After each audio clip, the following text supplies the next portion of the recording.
What's up, everybody? Thralls Metal here once again. I'm Necrotic Nick. I'm Jammin John. And we have yet another review for you. And first in a while, we've had like 5 reviews because apparently August knew when to pick up. So we are going to go over the latest offering from Demiser, Slave to the Scythe. This comes out also on the 23rd of August on Blacklight Media Records. Now, I had actually heard that this band got signed to Metal Blade Records. I think that's maybe something slightly more recent, and this was already in the works for this label, so maybe the next one will be on Metal Blade? Yeah, because on Spotify it said it was on Metal Blade, so... On the archives, it says this is on Blacklight Media. I'm going to go with that. If you're on Metal Blade, awesome. That's even cooler, probably. Right. Either way, this band formed in 2018 in South Carolina. This is their second album. I have their debut Through the Gates Eternal. Absolutely awesome, ripping album. We saw them recently last year at FTA. They put on an absolutely killer show. And for those that don't know, this is just some flat-out ripping blackened thrash, complete with like ridiculous stage names, which I have to read these off. The frontman is known as Demiser, the Demiser.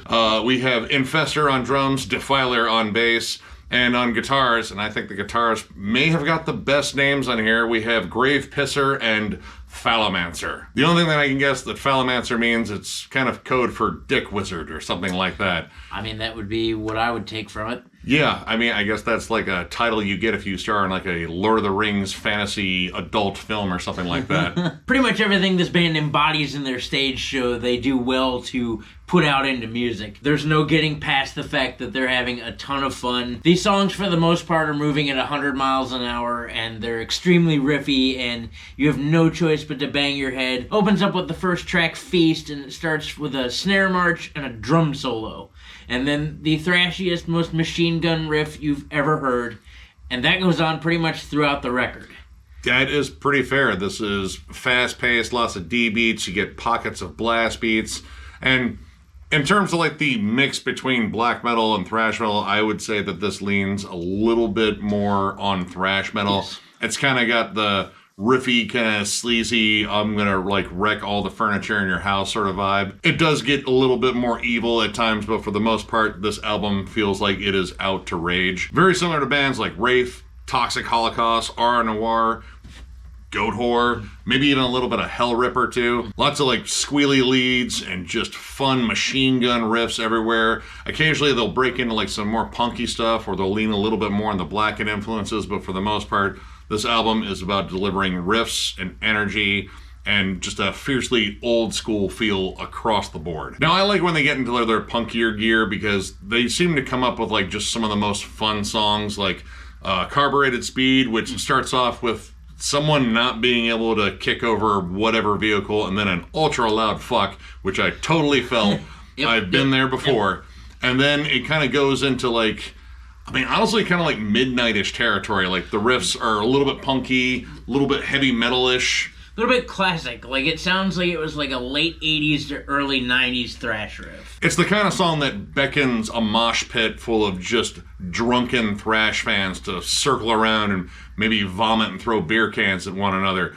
It has, like, a little bit of, like, Kill 'Em All energy on it, and that's the thing I like. In fact, I wrote down Demise 'Em All.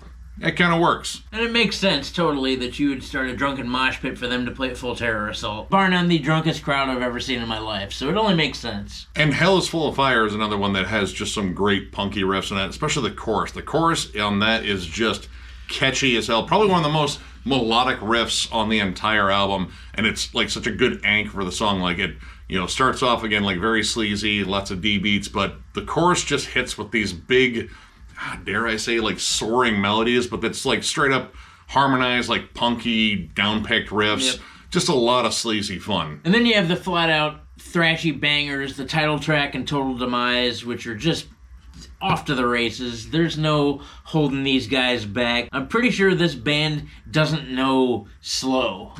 Like, no. They're just cooking. There's a couple of moments that are a bit slower. Like, you do have the interlude, which is called Interlude. And honestly, listening to that, it's a very haunting, very pretty acoustic piece. Yeah. Honestly, I feel like that was the moment where the band showed off their sensitive side. Like, yes, we love poems and sitting under trees and just reminiscing about the good old times. And then the next song immediately just throws a chair and chugs a beer and sets something on fire. Yeah. It's quite a pairing between interlude, which I'm going to be honest, they should have called it something, because it's not just, when I see interlude, I think, all right, here's like a sample from a movie and some soundscapes, blah, blah, blah, on to the next track. That's an actual song. It's a really pretty instrumental. So they probably should have called it something. But going from that to Total Demise, which comes out swinging with one of the nastiest riffs on the entire album, and then goes full tilt Slayer mode after that, except with like blast beat pockets in it. That is quite the pairing of extremities right there. Now, occasionally they do switch gears a little bit, and when they switch gears, it's generally very subtle. Like thrash is throughout this entire thing. Black metal, it's kind of like give and take. Like mostly you find black metal in the vocal delivery itself. You don't get like a tremendous amount of like distant riffs or tremolos, but when they do show up, they kind of take over the song a little bit, and I like that.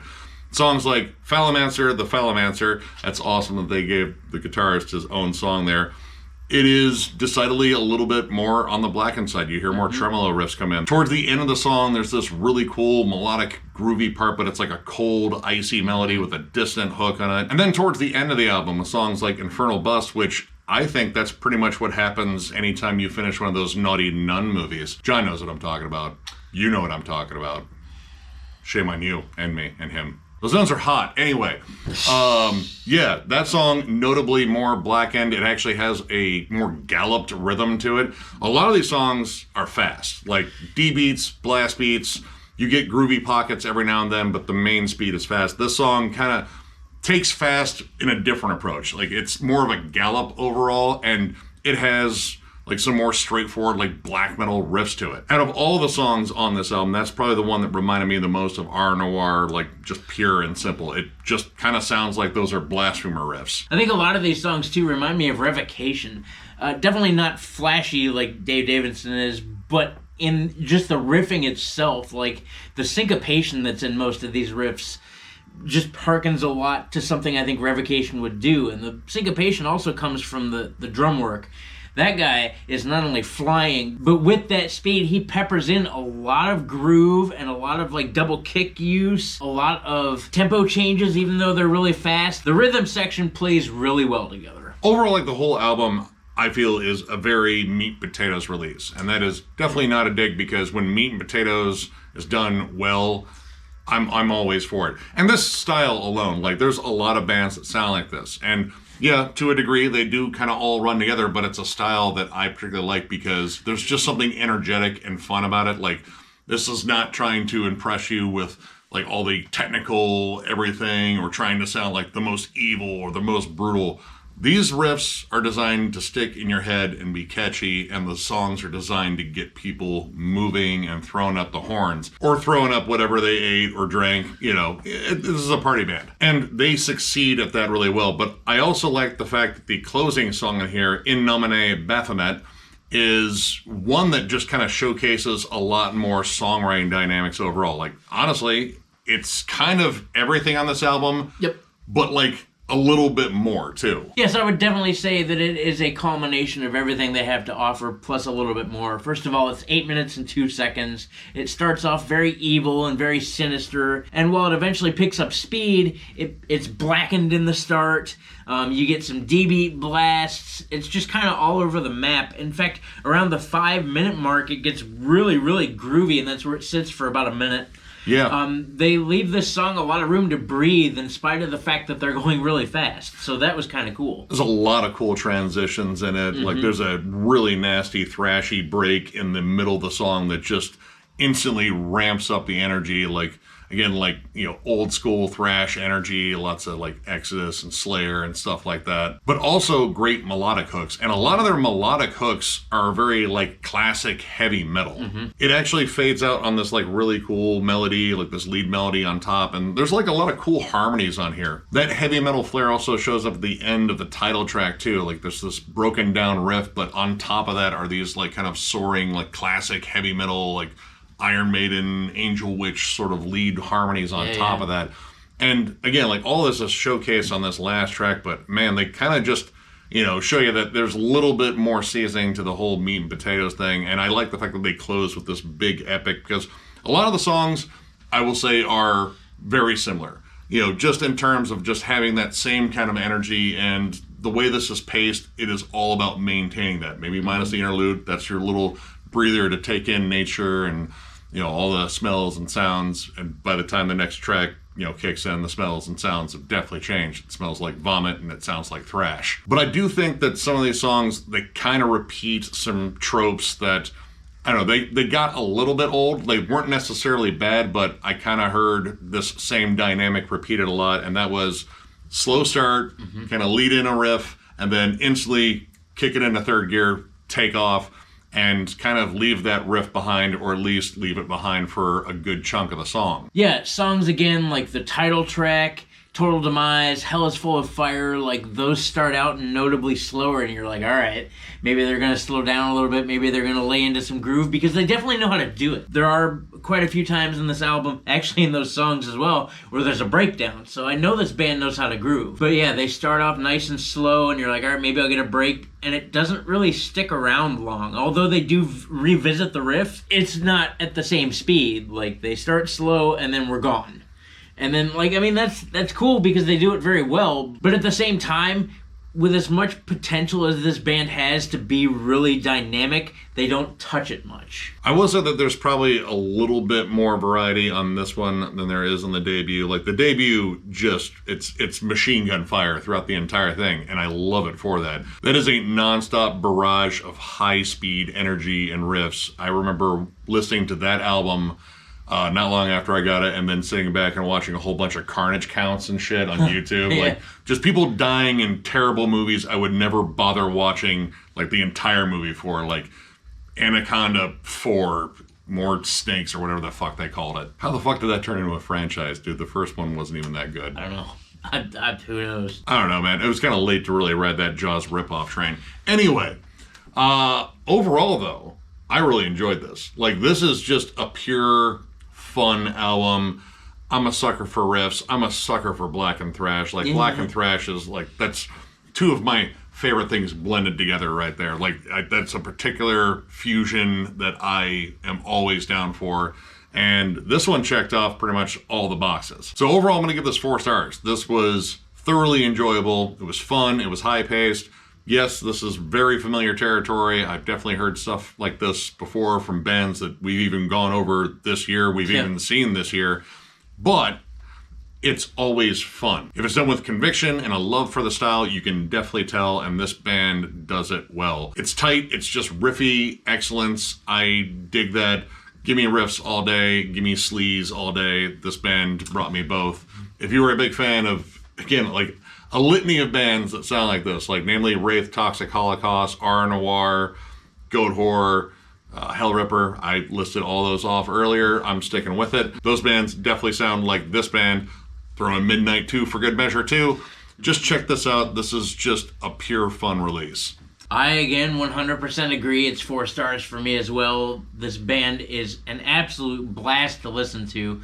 Even more fun to watch live. Excellent songwriting in spite of the fact that they don't often stay slow very often. I don't really care because I, much like Nick, like riffs and thrash. And although we didn't really go over the production, I like the natural sounding drums. It's got very crunchy guitars. The bass just kind of sits there, but even so, the guy does a bunch of fun bass runs. The vocals sit nicely in the mix. They're just kind of at a midpoint, so like everything is very well heard. I'm not going to spend a bunch of time boring you with half the crap he already said because I agree with most of it anyway. If you, again, like bands like Wraith, Toxic Holocaust, Midnight, Revocation, even some Enforced, you're probably going to like these guys. I would definitely recommend checking it out. And definitely go see them live. Yes, they put 100%. On an absolutely killer show. Yep. So, if you enjoyed this review, give it a thumbs up. And if you are new to the channel, subscribe because we do stuff like this all the time. We are also on Patreon. If you'd like to help us out there, there's a link down below to thrallsmetal.com. Our Patreon link is there. It is also on our channel up in the banner in the bottom right-hand corner.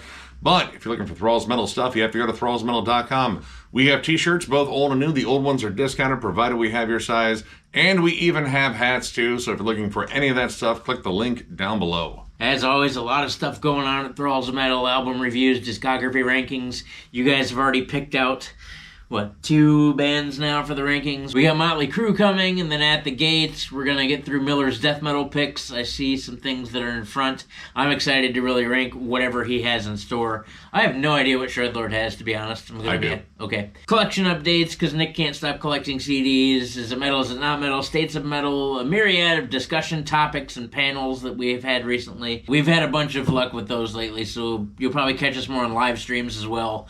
All this stuff we do at Thralls of Metal all the time is all for you guys. We appreciate you. Thank you to our fans, our friends, our family, everyone that subscribes. We just appreciate the shit out of you guys.